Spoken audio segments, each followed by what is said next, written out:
ఇది వాళ్ళకి మైండ్ పనిచేస్తున్నట్లేదు, మతి భ్రమించి మాట్లాడుతున్నారని కూడా మాట్లాడటం జరిగింది. అంటే సహజంగానే ఇప్పుడు పార్టీలో గ్రూపులు ఉంటాయి. ఇప్పుడు కాంగ్రెస్ పార్టీలో గ్రూపులు లేవని ఎవరు అనుకోరు. కానీ ఈ మధ్యకాలంలో మనం కర్ణాటకలో చూసినా ఇక్కడ చూసినా కలిసి పని చేయకపోతే ఫలితాలు రావన్నది మరి హైకమాండ్ నుంచి గట్టిగా చెప్తున్నారు, ట్యూన్ చేస్తున్నారు తెలియదు. కానీ ఇక్కడైతే ఒకటే, మొన్న పార్లమెంట్ అసెంబ్లీ ఎలక్షన్ అప్పుడు కూడా అలాగే సింగిల్ వాయిస్ వచ్చింది, ఫలితాలు వచ్చినాయి. ఇప్పుడు కూడా సింగిల్ వాయిసే వస్తుంది నాకు తెలిసి చాలా వరకు. కానీ చాలా బలంగా కేసీఆర్ గారు సంవత్సరంలో ముఖ్యమంత్రులు సహా వెళ్ళిపోతారంటా ఉన్నారు. సరే మీరు చాలా గట్టిగా 30 మంది దాకా వాళ్ళు వచ్చేస్తారని చెప్తా ఉన్నారు. ఏంటి అసలు ఏమన్నా లొకలొకలు మొదలైనయా పార్టీ లోపల కానీ, లేదు బీజేపీ నుంచి ఏమన్నా ఆహ్వానాలు వస్తున్నాయి? ఎందుకంటే బీజేపీలోకి వెళ్తారని కేసీఆర్ గారు చెప్పారు. ఏం చెప్తారు? మ్యూట్లో ఉన్నారు ఐలే గారు, ఒకసారి అన్మ్యూట్ చేయండి. మీది మ్యూట్లో ఉంది. Okay, very good evening. చెప్పండి. అందరికి నమస్కారం అన్న గారు. చెప్పండి. ఇలా భారతదేశంలో జరుగుతున్నటువంటి ఈ ఎలక్షన్లు పేదోడికి ఉన్నత వర్గాలకు జరిగే ఎలక్షన్లు. గత 10 సంవత్సరాలుగా భారతదేశం ఏ రకంగా అభివృద్ధిలో వెనుకబడ్డది, ముఖ్యంగా బడుగు బలైన వర్గాలు, రైతులకు ఈ మోడీ ప్రభుత్వం అన్ని విధాల ఉచిత హామీలు ఇచ్చి దగా చేసింది. మొన్న జరిగినటువంటి ఎలక్షన్లు ఏంటంటే ఇక్కడ తెచ్చుకున్న తెలంగాణ, తల్లి సోనియా ఆశించిన తెలంగాణ ఈ తెలంగాణ కాదు.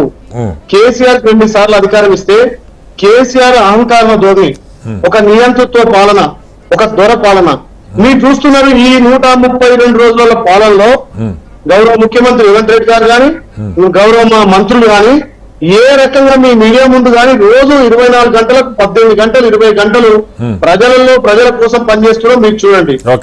ఇలా మోడీ గారు భారతదేశంలో 10 సంవత్సరాలు అధికారంలో ఉండి కూడా రైతులకు ఏ రకంగా అన్యాయం జరిగింది. ఇలా మోడీ ఇక్కడ ఉన్నటువంటి కేసీఆర్ రెండు ఒకటే చెప్పడానికి నల్ల చట్టాలకు వ్యతిరేకం చెప్పాల కేసీఆర్. మోడీ చేసినటువంటి సంస్కరణలన్నిటికీ మద్దతు తెలిపిండు. అది పోను ఇవాళ ఇక్కడ మళ్ళీ స్థానికంగా తెలంగాణ సెంటిమెంట్ రెచ్చగొట్టడానికి ఎప్పుడైనా సెంటిమెంట్ ను వాడుకున్న కేసీఆర్ బీజేపీకి కాంగ్రెస్ కి వస్తున్నారు. ఎట్లా బీజేపీ కాంగ్రెస్ అవుతుంది? దానివల్ల నష్టం బహుశా బీఆర్ఎస్ ఏమన్నా రియలైజ్ అయిందా? పోయిన అసెంబ్లీ ఎలక్షన్ అప్పుడు మీరు చేసిన ప్రచారం కావచ్చు, లేదు వాళ్ళు పార్లమెంట్ లో బిల్లులకు మద్దతు ఇవ్వడం కావచ్చు, దానివల్ల నష్టపోయామని ఇద్దరు రియలైజ్ అయినట్టున్నారు. ఇప్పుడు ఉన్నారు. కేసీఆర్ చేయడం వల్లే తెలంగాణలో బీజేపీ పుంజుకుంది. వాళ్ళు పుంజుకోవడానికి కారణం కేసీఆర్ మొన్న జరిగినటువంటి అసెంబ్లీలో వాళ్లకు తగిన పోటీ పెట్టకపోతే ఇలా 8 సీట్లు బీజేపీ గెలవగలిగింది. రేపు బీజేపీతో దోస్తాం చేసుకోవాలి. ఈయన చేసినటువంటి ఆగడాలు, ఈయన చేసినటువంటి ఈ దోపిడిని అరికట్టాలంటే అక్కడ వాళ్ళతో దోస్తీ చేయడానికి మొన్న బీజేపీ ఇక్కడ 8 సీట్లు గెలవడానికి కారణం టీఆర్ఎస్ పార్టీ. మళ్ళీ ఏమంటున్నారు? టీఆర్ఎస్ మా మీద ఏమంటుంది? బీజేపీ కాంగ్రెస్. ఎట్లా బీజేపీ కాంగ్రెస్ అవుతుంది? నేషనల్ లో మన ప్రధానిగా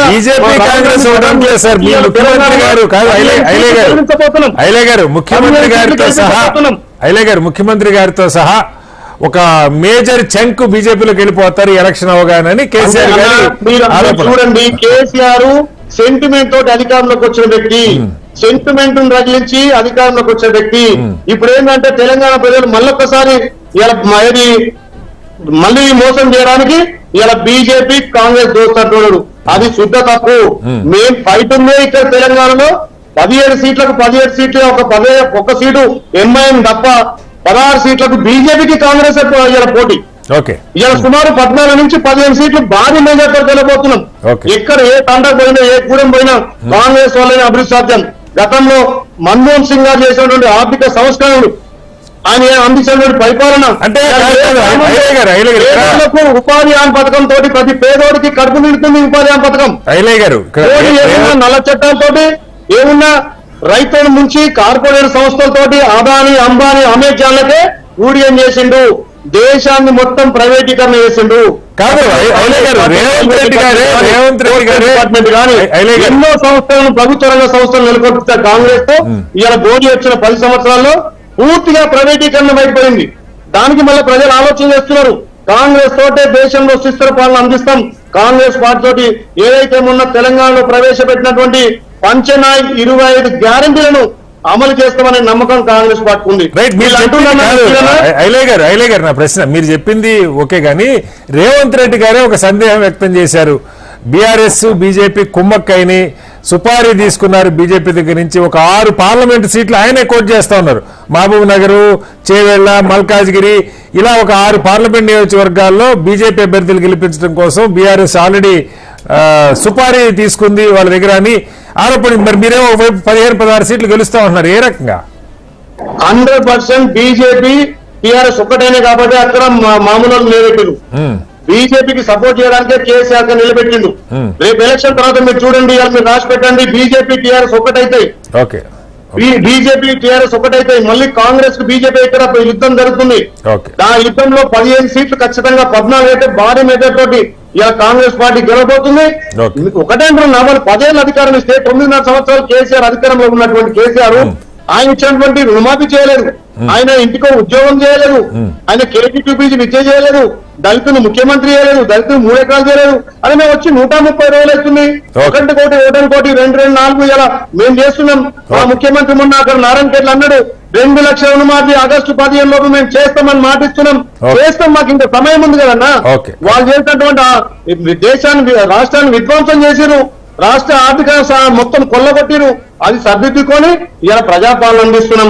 రేపు ఆగస్టు వరకు పెన్షన్లు గాని, రేషన్ కార్డు గాని ఇప్పటికే మా నియోజకాల్లో ఒక్కొక్క నియోజకానికి 3500 ఇండ్లు మాకు శాంక్షన్ చేస్తాయి. రేపు ఎలక్షన్ కోరిన తర్వాత పేదోడికి ఇల్లు కట్టించే బాధ్యత మేము తీసుకుంటాం. రైట్. ఐలయ్య గారు మళ్ళీ మీ దగ్గరికి వస్తాను.